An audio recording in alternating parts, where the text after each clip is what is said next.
I remember the sound of the heart monitor more clearly than I remember my own name in those first days. The beeping, the oxygen hiss, the white lights burning through my eyelids.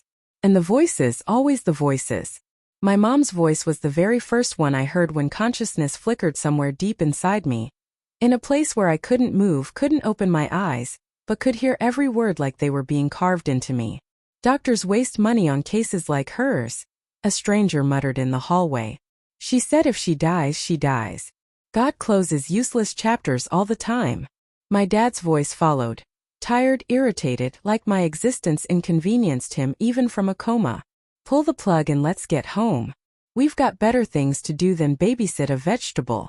They talked about dinner plans while I hovered between life and death.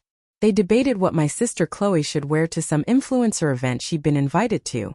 They laughed about how dramatic the nurses were, acting like my life mattered. And then the words that cut deeper than the car crash ever did.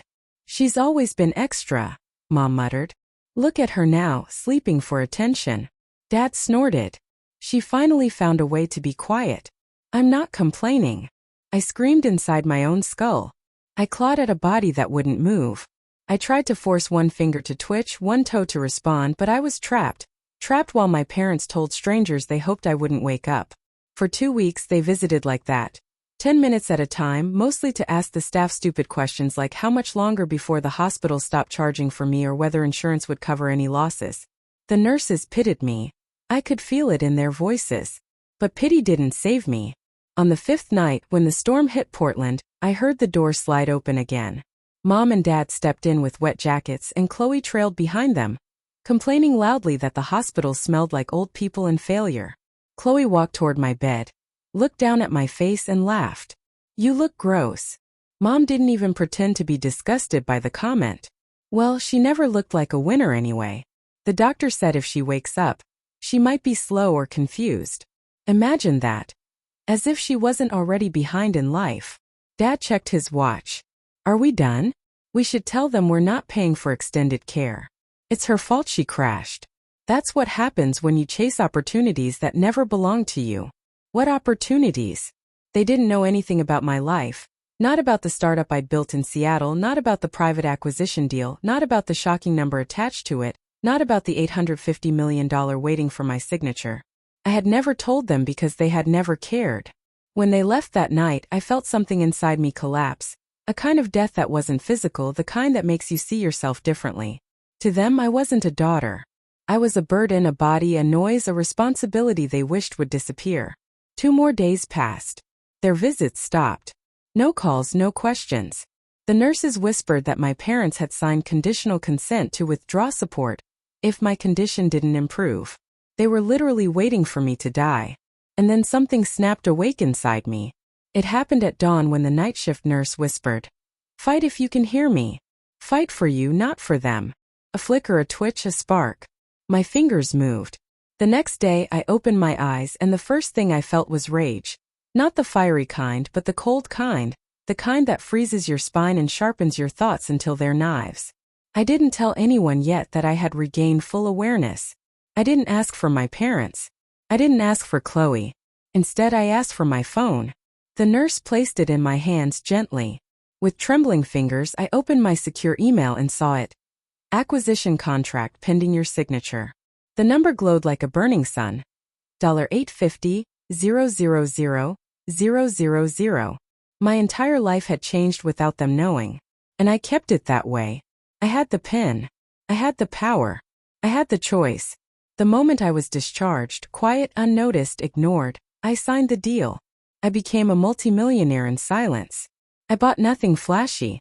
I told no one. I moved into a private penthouse in downtown Denver under an alias. I made sure every trace of me vanished. 2 months later, after they assumed I had wandered off to be dramatic again, rumors began to spread. Rumors that their useless daughter wasn't just alive, but wealthy beyond imagination. That's when they showed up. At my old apartment in Austin, at my former workplace, at every relative's house. They dragged Chloe with them, sobbing and fake shaking like she had suddenly decided she cared.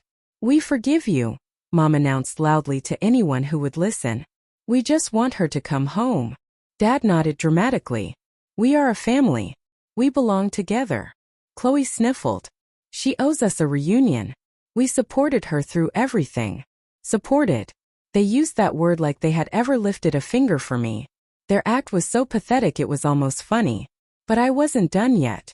I wasn't finished letting them taste the consequences of what they had taught me from childhood. That to them I was disposable. But to me they were unforgettable because I had a plan. One that would not be poetic. One that would not be silent. One that would not be gentle. A plan they would never recover from. A plan that would make them understand what it felt like to be abandoned in the dark, waiting to die. And I hadn't even begun. The first thing I remember after waking up from the coma was the weight of the room. Machines hummed around me. My chest hurt. My throat tasted like metal. A nurse gasped when she saw my eyes open, like she genuinely hadn't expected me to return. I wasn't surprised. I hadn't expected to return either. But what hit me harder than the pain, harder than the memory of swerving my BMW to avoid the truck that ran the red light on I-5, harder than the 2 weeks missing from my life, was the realization that no one was there. No mom, no dad, no sister, no family. Just the quiet celebration of a medical team who had done their job, while the people who created me couldn't be bothered. "Do you want me to call your emergency contacts?" the nurse asked softly. I stared at her, my voice scraping out like gravel. "They didn't come?" She hesitated. That hesitation told me everything. "Your parents visited the first night, briefly. They didn't stay. They said they had obligations." Obligations. That was the word my mom always used when she didn't want to deal with me. Obligations was her code for, "You matter less." The nurse lowered her voice. "They signed the paperwork to refuse extended responsibility for your care. Usually families are far more involved." I nodded slowly, my chest tightening. "They left me." Yes. I didn't cry. I didn't even blink hard. The truth wasn't new. This was who they always were, cruel, neglectful, dismissive in ways that cut deeper than violence ever could. But hearing it confirmed, seeing it in real actions when I was literally on the brink of death, carved a hollow into my ribs that something dark crawled into. I recovered in silence. Physical therapy, breathing exercises, doctors explaining fractures, concussions, recovery timelines, no visitors. My phone had been found shattered at the crash site. No one brought a charger. No one asked to see me. Chloe didn't even text the hospital landline. By day 9, I was discharged with a bag of medications, a brace, and a taxi voucher handed to patients with no reliable family support. The hospital had labeled me correctly. My apartment in Austin felt haunted when I finally walked in. Like the shadow of who I had been before the coma had died in the crash. I sat on the couch, replaying everything, trying to accept the new silence wrapped around me. 3 days later, it was shattered by a very familiar pounding on my door. Mom, then Dad, then Chloe, all three looking like they had arrived for a photo shoot, not to check on a daughter who had almost died. Mom pushed inside first without waiting. She always moved like the world owed her space. "Oh, thank God you're awake," she said, brushing past me. "We were starting to get worried sick." I stared at her flatly. "You weren't at the hospital once," Dad scoffed, throwing his jacket on my couch like he owned the place. "We assumed you'd either make it or not. Hovering wouldn't change the outcome." My stomach lurched. "What?" Chloe rolled her eyes as she opened my fridge. "You're fine." Drama queen. They hadn't come for support. They had come for something. I felt it immediately, the air changes when people want something. Mom took out a folded paper from her purse, placed it on my coffee table, and slid it toward me with a smile sharp enough to slice skin. "We saw something interesting," she said. It was a news article about the AI startup I had co-founded in Seattle, about the valuation, about the acquisition offer, about the funds in escrow under my name. $850 million, Dad said, whistling like he was complimenting a sports car. "Our smart little investment finally paid off." I blinked slowly. "Investment? You?" Mom snapped. "What do you think? Your education, your roof, your childhood, everything we gave you. We're here to discuss our share." My throat tightened. "Your share of what?" Chloe leaned against the wall, smirking the way she used to when she bullied kids in high school. "Don't play dumb. You owe them. And honestly, I deserve some too. Family wins together." I looked at each of them, feeling something unstable flicker in my chest. They weren't worried I had almost died. They were worried they might miss the payday. So let's talk, Dad said, sitting back. We'll take 70%, you keep 30. It's generous. We figured you'd want to thank us after the accident. I froze. Thank you for what? For raising you, Mom said slowly, like I was stupid. For not pulling the plug. For letting you live long enough to get rich. My vision went tight at the edges. I tasted metal again. They hadn't come for me. They had come for my money. My coma wasn't a tragedy to them. It was an inconvenience that paused their chance to cash out. I'm not giving you anything, I whispered. The room froze. Dad leaned forward. Don't test me. I nearly died, I said. You didn't even bring a flower. Chloe snorted. Because flowers don't pay bills. Mom slapped the coffee table so hard it made me flinch. Cut the attitude. You owe us and you will sign what we brought. They still thought I was the same girl they controlled, the one who begged for crumbs of affection, the one who still believed family meant something. But the coma, the silence, the abandonment. Something in me had hardened into steel. I sat back slowly. You really think you can force me? Dad's jaw clenched. We already talked to lawyers. We have ways to pressure you. You're emotional, unstable. Your accident proves you're unfit to manage money. Chloe will help handle things. My dead laugh filled the room. Ah, so the parasite wants the host.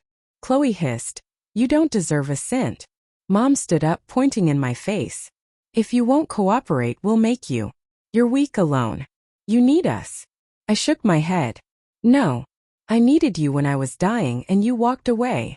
Something flickered in their eyes, not guilt, just annoyance, like my survival was ruining their plans. Last chance, Dad said. I smiled slowly, not sweet, not scared.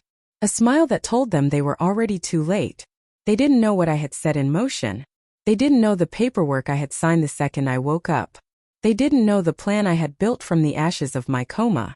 Get out, I whispered. Mom laughed coldly. We'll be back when you're thinking straight. I looked her dead in the eyes. No, you won't.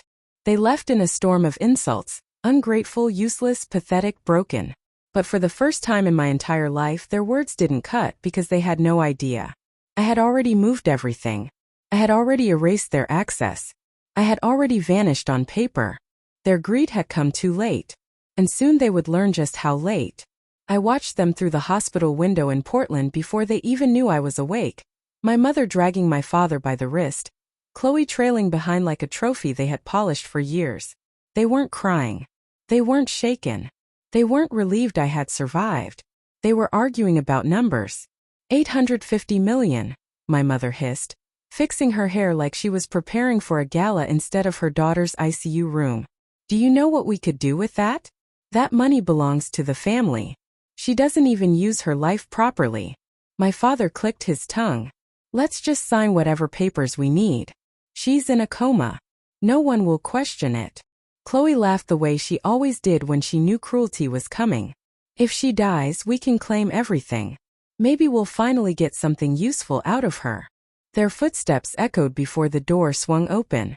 The shock on their faces when they saw me sitting upright was the first satisfaction I had felt in months. Mom froze. Dad choked on his words. Chloe actually stepped back. You're awake. Dad stuttered. I smiled, calm and cold. Long enough to hear what you really came for. Mom's voice cracked. Honey, you don't understand. We were. You left me to die. I cut in quietly. Then you showed up for the money. Chloe rolled her eyes. Stop being dramatic. Sign it over. You don't deserve that kind of wealth. I stood up. Every wire taped to my skin tugged. But nothing hurt as much as their existence. That $850 million secret you want? I said. It's gone. Their faces collapsed. What do you mean gone? My father barked. You idiot, I said softly. I sold everything, every share, every patent, every investment, converted, moved, closed, erased. Chloe lunged forward. Where is it? I stepped past them toward the hallway. Not here, I said. Not yours. Never will be. Mom grabbed my arm. We made you. That money is ours by right. I turned to her with a calmness that terrified all three of them. You taught me exactly what I needed to survive. And what to leave behind. Security appeared in seconds because I had already asked them to wait outside. They escorted my parents and sister out of the ICU while my mother screamed, my father threatened, and Chloe cried like a child denied dessert. They still don't know where I went. They never will. Because I didn't vanish for safety. I vanished for peace, something they were never built to give. And the best part? They'll spend the rest of their lives chasing money that no longer exists in any form they can touch. And a daughter who finally learned how to disappear on her own terms.